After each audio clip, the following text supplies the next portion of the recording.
To the untrained eye, human history often looks like a storm of completely random events, a chaotic collision of forces with no discernible pattern.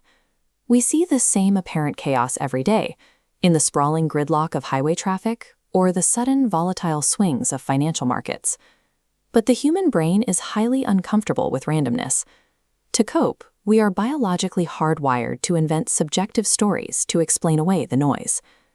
While these stories help us make sense of the world, they can also obscure the facts.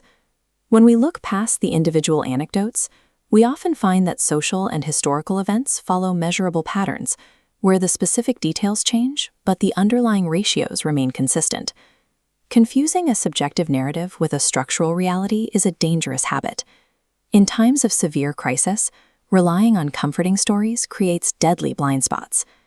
In 1854, the Soho district of London was under siege by a terrifying cholera outbreak.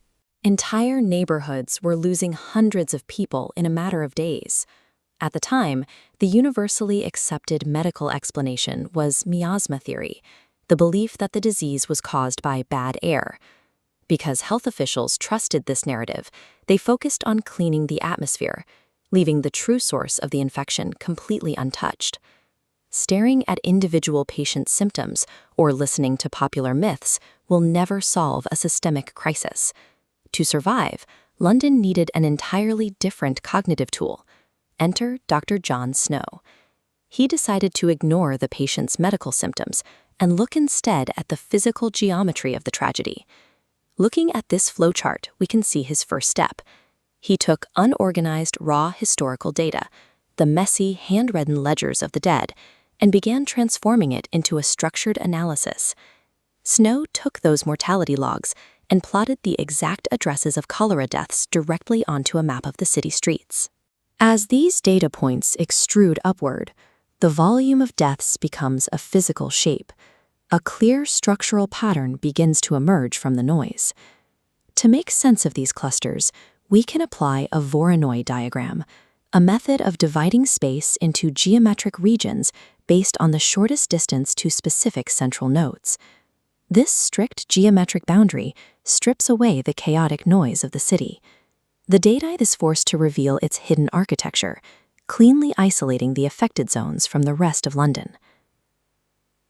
Right at the epicenter of the heaviest data cluster sits the central node, the source that the air-based narrative completely missed, the Broad Street water pump.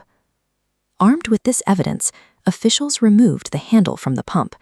This shut off the contaminated water supply and immediately halted the outbreak.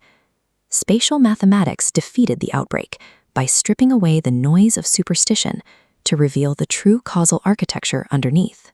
This mathematical framework is effective for auditing the past, but its true utility points in the opposite direction. Mathematics acts as a telescope of time. By identifying established patterns and spatial relationships, we can use these invariants to simulate and predict tomorrow.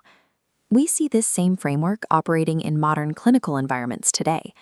Modern epidemiologists track viral spread by overlaying mobile GPS density maps with hospital admission rates, essentially mapping human movement as a set of geographic variables.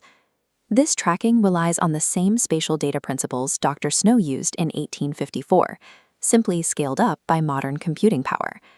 This works because any recurring problem, even an abstract one, can be mapped. By treating variables like your sleep habits, expenses, or productivity as coordinates on a chart, you can visualize where your personal outbreaks are actually happening. Mapping these clusters allows you to see past your subjective memory and isolate the specific root node driving the pattern. True predictive power only arrives when we stop reacting to narratives and start measuring reality as it is.